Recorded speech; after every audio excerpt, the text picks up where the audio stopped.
But let's head to the second round, right? Obviously, a lot of people doing mock drafts right now, Tyler. A lot of people drafting for their real leagues right now. And we have to get through each round, right? Like you want to find steals, especially now that we've seen the preseason games, we've seen training camp. A lot of the buzz is worn off for some players, and a lot of players are gaining steam. Let's start in the second round, Tyler. And I want to talk about players that you like in this round and players that you want to fade in this round. Who's a player that you like in this round? Let's start off. You go first. I'll go next. Start off with a player you like in PPR leagues in the second round, and we're going to do this based on Fantasy Pros PPR real-time ADP.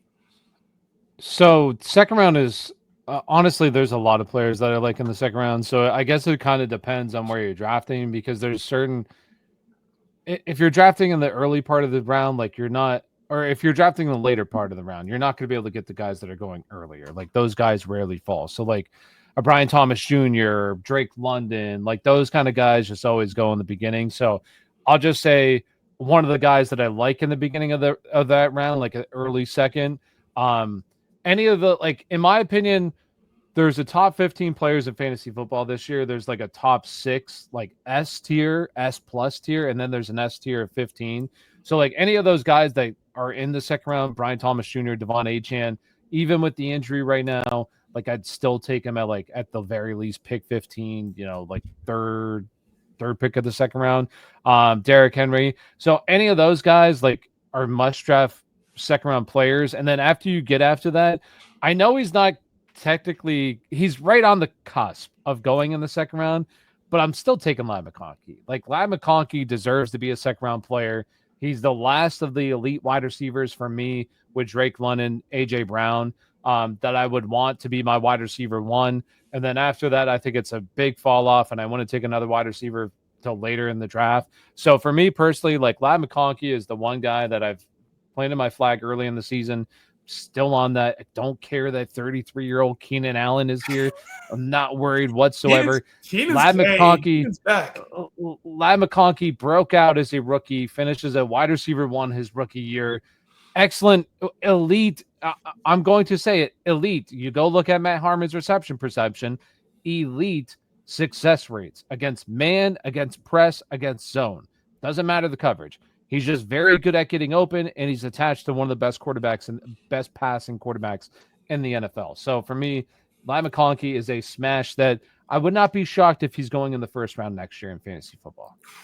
Damn, that's heavy. And, I'm not there at all with Ladd McConkey. I think this is a player who we want to be better than what he is because he surprised last season. But to me, he don't really have like true top 5 receiver upside. And I think that's the biggest issue I have. If you're going to go in the second round, like you want to kind of chase the guys who can reach that range. So for me, when I think about receivers that can reach 1,500 yards, that can reach 8 to 10 touchdowns very easily, A.J. Brown, for whatever reason, has continued to slip down draft boards. I remember talking with you, Tyler, last year about this, and we were talking about players that could go in the first round. And like when A.J. Brown was playing, we were considering him like, he should be in the first round. And especially in the second half of that season, after he got back from the injury, this is a player who was on 1,400-yard, 1,500-yard pace last season. He's going to be on the same pace this season. There's really no change to the offense. And I think he's asking for more, it seems like, this offseason, as teams are probably going to start keying in on Saquon Barkley a little bit more, challenging Jalen Hurts as they made their Super Bowl run through Saquon Barkley. A preseason injury now has kind of lowered his ADP. It's made it to where he's not going now with the Nico Collins and Pukas of the world. Sometimes he's getting passed up for like Jonathan Taylor, Brock Bowers, Ladd McConkey, and he's slipping to the back end of the second round now. So for me, A.J. Brown, who we know as long as he's healthy, he's going to be an option. If he's over this injury come week 1, why the hell is he slipping to the back end of the second round? Right now, his ADP is middle of the second round at wide receiver. He's like wide receiver 9, but pick 18. And to me, that's wild. So give me A.J. Brown all day, every day at this draft spot. Yeah, I would push back and say that's where he should be going, though. Now he can't go higher than that. He can go higher than that. I'll take him. If he's one of my favorite picks in this round, because I think I genuinely think there's an argument for him over Nico, an argument for him over Puka. There's an argument for him over Drake London. Yes, I genuinely think that. I think there's an argument for him to be a top over 5 Puka yet again. Puka's averaged more fantasy points per game than AJ Brown has in his entire career. Puka scored There's no Puka scored shot. 9 career touchdowns and has Devontae Adams It on his doesn't team now. matter. Like, It okay, does matter. It doesn't, because he's averaged more fantasy points per game his rookie and sophomore season than AJ Brown ever has. It's so like you can say that, but then at the same time, you can say that that's just Puka's got to fact. stay healthy, and it's a different offense now. You're going to have Devontae Adams in here who's going to lower the ceiling for Puka, 100%. I'm sorry, but were you not the biggest catalyst of Puka Nacua, or Cooper Kupp was back to his regular self the past 2 seasons? And what did Puka Nacua do? Just put up, well, and then he played numbers. better once Cooper Kupp got hurt. He put up top 3 numbers in fantasy football. Once Cooper Kupp got hurt, Puka Nacua played way better. That's just listen. I think AJ Brown should be going where he should be going, because there's not an elite ceiling with AJ Brown like there is with even Nico Collins. Because AJ Brown is capped by now. If AJ Brown, once again, I say this all the time, if AJ Brown was in Cincinnati, he'd probably be the top pick in fantasy football, because he's one of the very best wide receivers in football. But like, he's not. He's in Philadelphia, and Philadelphia is not going to be a high volume passing offense. And nor do I think Jalen Hurts can support him in that role. I don't think Hurts is good enough to do that. So for me personally, like, I understand what you're saying, but I think that's where AJ, I do think he's a good, solid pick for where he's currently going. I just don't think he should be going any higher than what he should be, because that's who he is. What about worst pick in this round? Obviously, like we talked great. It's always good to talk to AJ Brown. No. You think he's the worst pick? No. I'm like, no, I think hold on a second, Tyler. Who's the worst pick in the second round?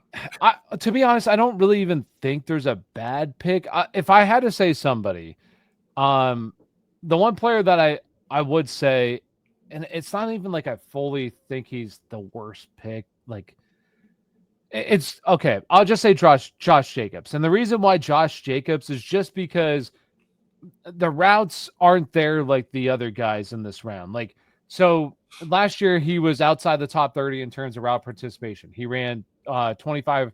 He was at 25%, which was outside the top 30. And I believe he only ran like 100 routes, which is, that's pretty abysmal for the running back position. And why that's bad is just because then he has to rely on touchdowns, which he had 16 total touchdowns last year, which was like, I don't know, 3rd, 4th in the league, which is great. But we know touchdowns are fluky year to year, where I'm not saying he's going to fall off, but what happens if that number just drops down to 12 and the receptions just don't climb back up? Well, what's probably going to happen is he's going to be closer to like RB12-ish than RB6-ish. So it's not that it's not that I don't even like Josh Jacobs, but I'd rather go with, like, if Chase Brown ends up seeing the work that he saw last year, he's running the routes like he did last year, he's going to have a higher upside if he does see that than a guy like Josh Jacobs. But that, once again, that's not to say that I don't like Josh Jacobs. I do.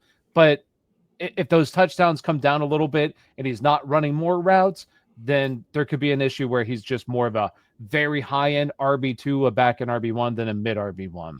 You know what? I could actually see that. I've been drafting Josh Jacobs because it feels like he's the last of the elite backs in that range. Like, when you start getting to like the, whoever you want in that next 7 to whatever range, I feel like Josh Jacobs is kind of a safe pick. Doesn't really carry much upside. And, you're right, because last year he also had a lot of his value because Jordan Love was banged up and this team required him to do a lot more last season.